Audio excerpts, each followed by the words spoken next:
Ngayon ho, mga kababayan, dakuin muna natin si Pebbles Talakera. Si Mami Pebs, oo. Eto kung maalala niyo ho, 'di ba, nakausap natin, aba kumakalat yung video na yun, ha.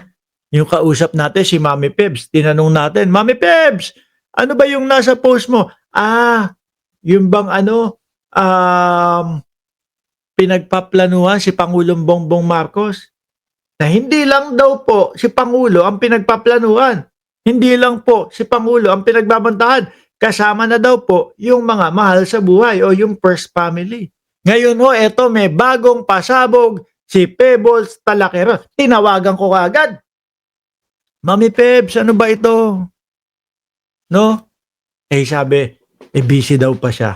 No? Kasi may gagawin. Pero mamaya makakausap natin. So ngayon no, mga boss G Pamo sir, Pebbles Talakera, nakatag si Inday Sara Duterte. Naku po, siguro na ano na to, no, kay Pebbles, si BP, tinagpa ko ng bakit kaya alam ni Pebbles na ako'y pumunta doon sa Camp Bagong Diwa, kung saan po yata nakakulong si Arnold Potebes. Mga bossing, Inday Sara Duterte, anong ginagawa mo sa BJMP Camp Bagong Diwa nung isang gabi? Ang narinig ko lang ho, 12:00 ng gabi daw ho, mga kababayan.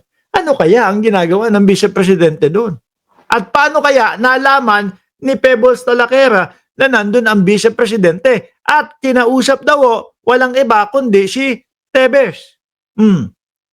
Dinalaw daw si Tebes, sabi ni Elma Singcuenco.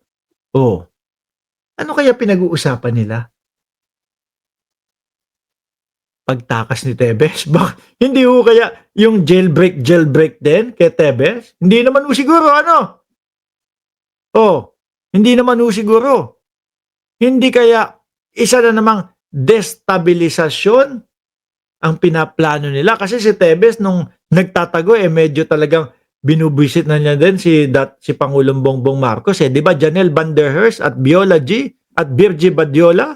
Oh, binubisit niya na din eh. Kaso lang, pati si pangalan nun, si Topacio. May pangisi-ngisi pa sa gobyerno. Akala niya hindi mapapauwi si Tebes. Pero ayan, kulong. Ang sabi, baka kasi kumanta si Tebes. Nako po. Pwedeng ganun, ano? Pero, katakataka yan, mga bossing. Kumukuha ng tao daw para sa people's power. May kaugnayan ho kaya ito doon sa kinukwento din ni Pebbles Talakera na sa Oktobre at 31 doon magaganap. Yung panibago na naman daw nilang people's power, mga kababayan.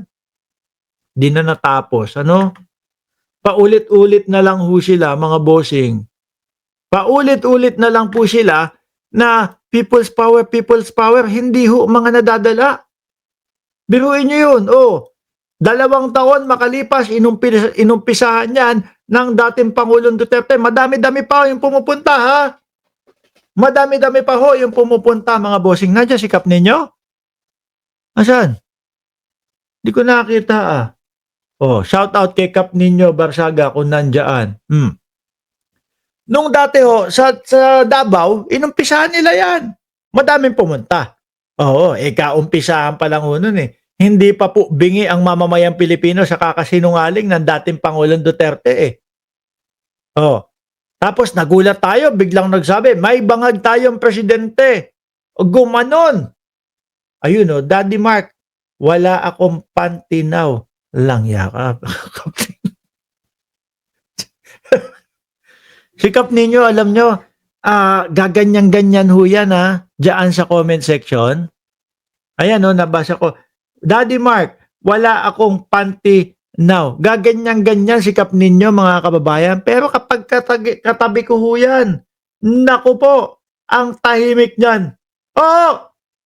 Sabi ko sa inyo, nagkasama na kami ni Kap Ninyo Barsaga mga bossing. Naalala mo yung Kap Ninyo nung tayo ay nandoon sa Mayon? Ay anak ng tinapa. Kala mo di makabasag pinggan niya si Kap Ninyo mga bossing, no? Ganun lang, nakaupo. Yan. Anyan patagilid pan tumingin niya. Mahiyain mga boss. Sabi ko, "Kap ninyo, ano ba, okay ka lang ba diyan? Hindi ka makagalaw diyan?" "Okey lang ako." Tinitignan ko yung burat mo. Nayupak na. Hindi, napakabait ho niyan ng tao na 'yan, mga kababayan. Napakabait ho ni Kap Ninyo. Anyway, Kap Ninyo, ano masasabi mo kaya dito? Ano, yung pagbisita, pagdalaw, pagpunta daw ho, no, ni Vice Presidente doon sa pinagkukulungan ni Arnulfo Teves. Oh. At bakit ka nakakapasok sa BJMP? Nagpaalam ka ba kay Secretary John Vic Remulla? Pangalawang pagpunta mo na yan, akla. Uy, akla ba yun si Vice? Hindi ah. Ilang taon, ilang tao pinahahanap mo kay Tebes para sa susunod na people power? Aba, wait lang, wait lang, wait lang. Si Tebes ang maghahanap ng tao para sa people power? Meron ba? May follower ba si Tebes na ganun kadami? Gusto niya yata magpatot na kay Tebes kaya siya dumalaw, sabi ni Nino Barsaga. Hindi, pero para puntahan si Tebes, para mag-people power, no? Sino kaya ang maibibigay ni Tebes doon kung sakali? Parang wala, parang imposibleng may maibigay. Oh, mga tao doon sa lugar ni Tebes, parang hindi kaya mga dapat Boss Mark ikulong na yang mga yan, DDS lalo na kay Inday, tinik sa lalamunan. Yan sa bansa. Green-minded pala si Kap. No. Oh, ay sorry, nadulas ako. Sana sagutin mo. So ngayon, erase na natin yung iniisip natin na hindi kaya i-jailbreak si Tebes para makawala. Erase na natin yun. Kasi ang nadulas daw siya dito para sa people's power. Naku, parang malabo eh. Ano ho? Unang-una yung people's power nila, simula nga, sabi ko sa inyo, 2 taon makalipas, inumpisahan ng dating Pangulong Duterte. Ngayon, wala na po. Yung kay Kiko Barsaga, na pinsan ni Nino Barsaga, mga bossing, 100 na lang ang pumunta. Oh, umulan lang ng konti, nagsialisa na. Oh, eto pa kaya? Ano pa? May ano kaya ito? May kinalaman kaya itong pag-uusap, pagkukwentuhan o pagbisita ng Vice Presidente doon sa sinasabi na October 31 na muling people's power nila. Hindi na ho sila mga nagsawa, mga kababayan. Di ba?